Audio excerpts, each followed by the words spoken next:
বৈষম্য বিরোধী ছাত্র আন্দোলন চলাকালে হোটেল কর্মী সিয়াম সর্দার হত্যা মামলায় সাবেক সংস্কৃতি মন্ত্রী আসাদুজ্জামান নূর এবং সাবেক বেসামরিক বিমান চলাচল ও পর্যটন প্রতিমন্ত্রী অ্যাডভোকেট মাহবুব আলীকে কারাগারে পাঠিয়েছেন আদালত।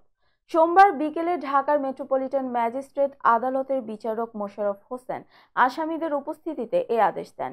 এর আগে আদালতে হাজির করে তিনজনকে কারাগারে আটক রাখার আবেদন করে পুলিশ। অন্যদিকে তাদের আইনজীবী জামিন চেয়ে আবেদন করেন। শুনানি শেষে বিচারক তাদের জামিন আবেদন নামঞ্জুর করে কারাগারে পাঠানোর আদেশ দেন।